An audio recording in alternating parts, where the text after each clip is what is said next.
Well, thank you, Michaela, Dari, and Sharisa for taking time out of your day to see my presentation. It's going to be about Bad Bunny. As y'all know, I am obsessed with him, and I wanted to show y'all why. He is Benito Martinez Ocasio. He was born in Vega Baja, Puerto Rico. He's the oldest out of 3 brothers, and he grew up around music. He was very involved in their church choir along with his mom. He attended the University of Puerto Rico. He studied communications, although he did eventually drop out to pursue music. And while he was trying to navigate what he was going to do with himself, he was working at a grocery store as a bagger, all while releasing mixes through SoundCloud under the name Bad Bunny. Fun fact, Bad Bunny came from this picture of him in Easter. He was upset that they forced him to wear a bunny suit, and he got it from his upset face, so he was called Bad Bunny. So, rise to fame. Around 2016, where it was when he started popping off on SoundCloud, and he was discovered by DJ Luan, and then he was later signed to his label, which is Hear This Music. And that's where he shot to fame. And then, if y'all may have heard, he did a song with Drake, Mia, good song, and the very popular I Like It with Cardi B and J Balvin.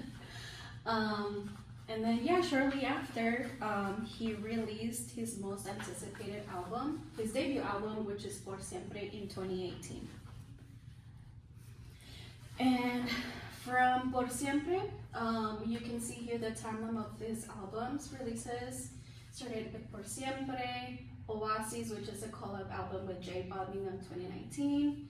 And then 2020, he was pretty busy.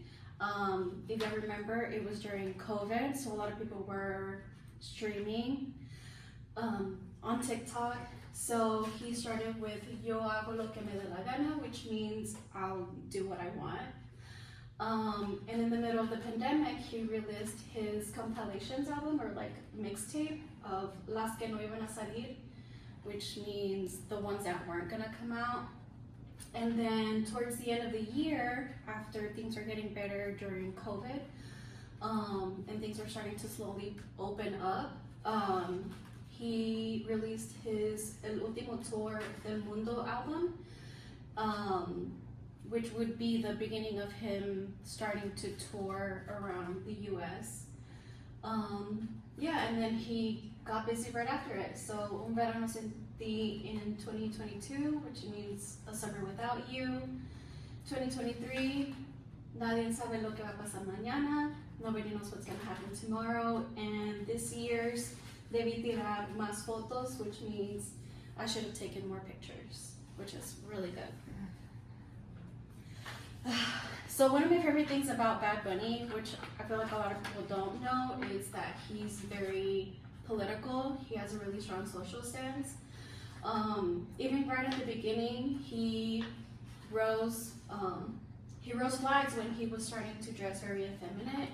He was doing his nails, he was wearing skirts, he was dressing in drag, which caused a lot of problems since reggaeton in general has always been a very masculine, machista genre. But it kind of benefited him. It opened some doors for him and other artists. And then later on, he started using his platform to protest about things that were important to him. He joined a protest group in Puerto Rico. You can see him right here. And it was mostly about how the government treated Hurricane Maria, and currently still the rolling power outages in Puerto Rico. And then I believe it was 2022 where he released a documentary style music video, El Apagón, and this basically dove into the gentrification and displacement in Puerto Rico.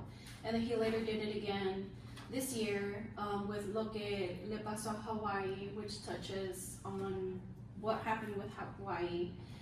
It's over tourism and the lack of protection of the native locals.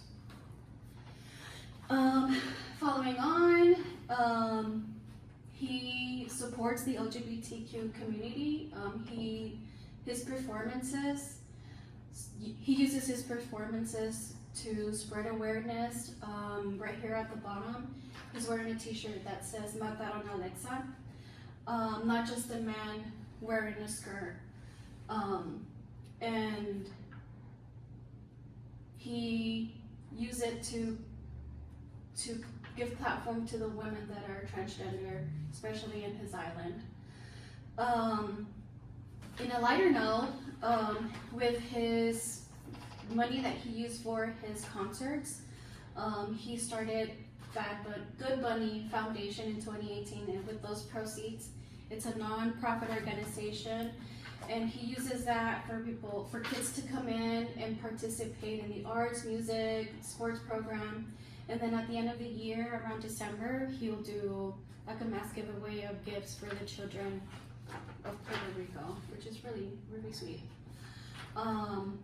With his current tour, he's not doing a tour, he's actually doing a residency in Puerto Rico, which has done really good for the island itself.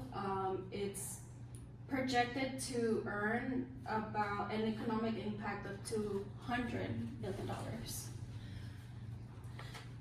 So this is another thing that I love about Bad Bunny. Since his rise, he's kind of stayed true to himself. He's a big nerd.